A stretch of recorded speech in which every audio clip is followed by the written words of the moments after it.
बेसुध पड़े रहना, फिल्मी बातें करना, बिस्तर से खींच के उठाना, जहां से शुरू किया वहीं आ जाना, कैसे ना कैसे कुछ कर लेना। क्या आपको पता है इन बातों को इंग्लिश में कैसे कह सकते हैं? अगर नहीं तो इस वीडियो को एंड तक देखते रहिए, आप सीख जाएंगे। मैं हिंदी से इंग्लिश में कैसे ट्रांसलेट करेंगे इन सेंटेंसेस को आपको बताऊंगा, वो भी इंग्लिश के स्टाइल में। आपको कुछ नए वर्ड सीखने का मौका मिलेगा। वो तो इस वक्त बेसुध हुआ पड़ा है, बेसुध हुआ पड़ा है। जैसे मान लो उसको बुखार है या वो नशे में है, उसको भी बिल्कुल होश नहीं है, तो ऐसा कहते हैं ना, ये गाना सुन के मुझे नशा सा चढ़ जाता है। तो देखो मैं आपको बताता हूं इन सेंटेंसेस के लिए आप इंग्लिश में क्या कहेंगे। He is delirious at the moment. He is delirious at the moment. So जब आप ऐसा कहते हैं ना कि someone is delirious, इसका मतलब होता है कि इस वक्त पे वो बेसुध है।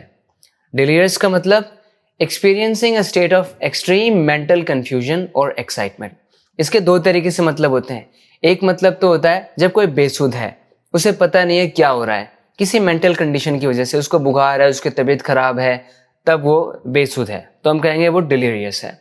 दूसरा इसका मतलब होता है जब कोई बहुत ज़्यादा एक्साइटेड है, बहुत एक्साइटमेंट से भरा हुआ है, बहुत एक्साइटमेंट उसके अंदर है, बहुत खुश हो गया किसी चीज़ को देख के, उसमें भी हम डिलीरियस का यूज़ करते हैं। जैसे ये गाना सुन के मुझे नशा से चढ़ जाता है, मस्त गाना है ये गाना तो कमाल है, एकदम दिल छू लेता है मेरा, तो भी इसमें हम इसी वर्ड का यूज़ करेंगे। This song makes me delirious. ये कहने का मतलब है ये गाना तो मुझे बहुत ही पसंद आता है, ये गाना सुनते नशा से चढ़ जाता है एकदम। This song makes me delirious. तो देखा, डिलीरियस का मेनली दो तरीके से यूज होता है। तुम्हें बुखार में कुछ सूझ नहीं रहा है, तुम्हें बुखार है इसलिए तुम सोच नहीं पा रहे हो ढंग से कुछ, तो हम कहेंगे you are delirious with fever. You are delirious with fever. चाय की महक से ही मुझे नशा सा चढ़ जाता है। अब यहाँ पे कोई बुरी चीज़ नहीं है, मैं बहुत एक्साइटमेंट से भर जाता हूँ, चाय का नशा हो जाता है, मतलब चाय मुझे बेहद पसंद है। The smell of T makes me delirious. The smell of T makes me delirious. T की स्मेल मुझे डिलीरियस कर देती है, मैं एकदम मंत्रमुग्ध हो जाता हूँ चाय की स्मेल से। ये फिल्मी बातें मत करो। अब कोई कोई ऐसा होता है ना कि फिल्मों की तरह बातें करता है, इम्प्रेस करता है किसी को फिल्मी बातें करके। Don't say चीजी lines. Don't say चीजी lines. जी हाँ फ्रेंड्स, चीजी का आप यूज़ करो। एक तो जब किसी खाने की चीज़ पे आपने ज़्यादा चीज़ लगा दिया तो उसको तो चीज़ी कहेंगे ही, लेकिन चीज़ी का एक और मतलब क्या होता है, often used to describe things that are overly sentimental, cliche, dramatic और insincere। तो इसका यूज ज़्यादातर कब होता है, जब आप ऐसा बताना चाहते हैं कि किसी चीज़ को आपने ज़रूरत से कुछ ज़्यादा ही सेंटिमेंटल बना दिया है, वो फिल्मों जैसा लग रहा है, जैसे फिल्मों में डायलॉग्स होते हैं।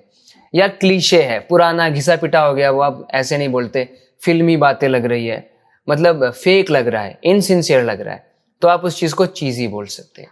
जैसे और एग्जाम्पल्स देखो, मुझे तेरे घटिया चुटकुले और नहीं चाहिए, हटा अब इन चुटकुलों को, सुने सुने चुटकुले हैं ये। I don't want more of your cheesy jokes. मुझे तेरे और चीजी जोक्स नहीं चाहिए। I don't want any more of your cheesy jokes.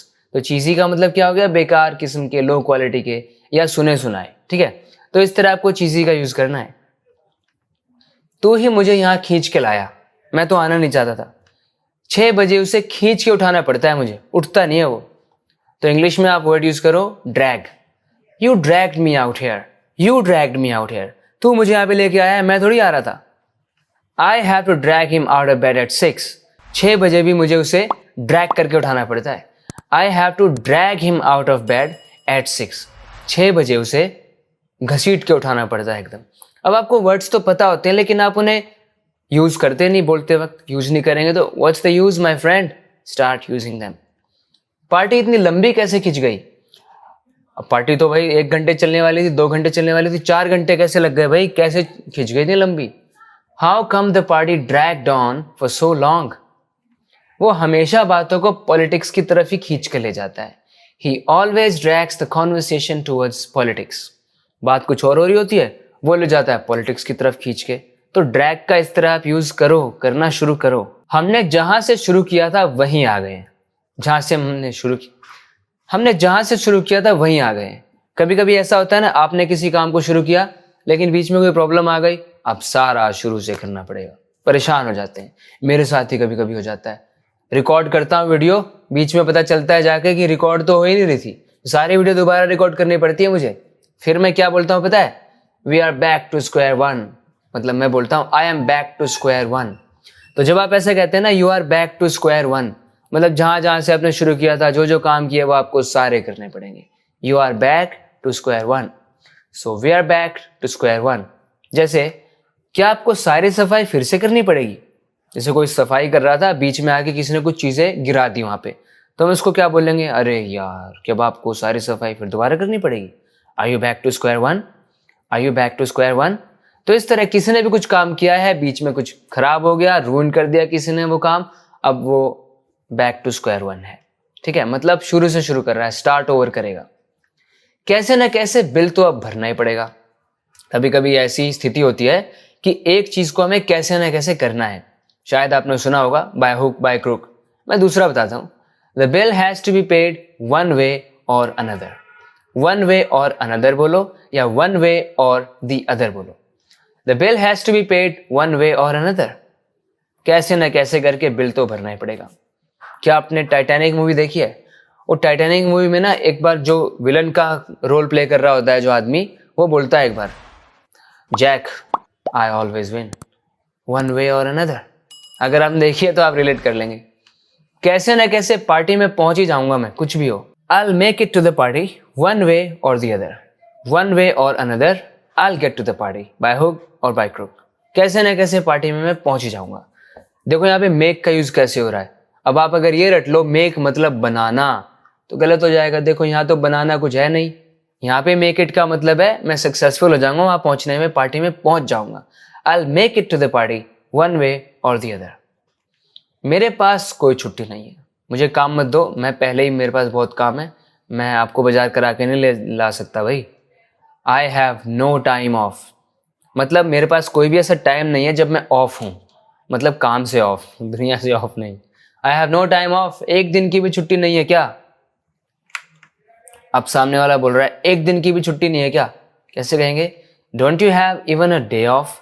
Don't you have even a single day of? Even one day of? एक दिन भी of नहीं है क्या? तो फ्रेंड्स, ये था आज की वीडियो में। देख लो कितने पसीने आ रहे हैं। पंखा उनका सब बंद रखा है कि भाई साउंड क्वालिटी खराब ना हो जाए, कहीं आपको ऐसा ना लगे कि आवाज़ साफ नहीं आ रही। No problem, that's my duty, that's my job, I have to do it.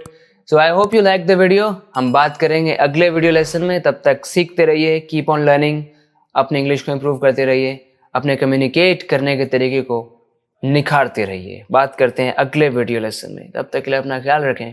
Bye bye. Take care.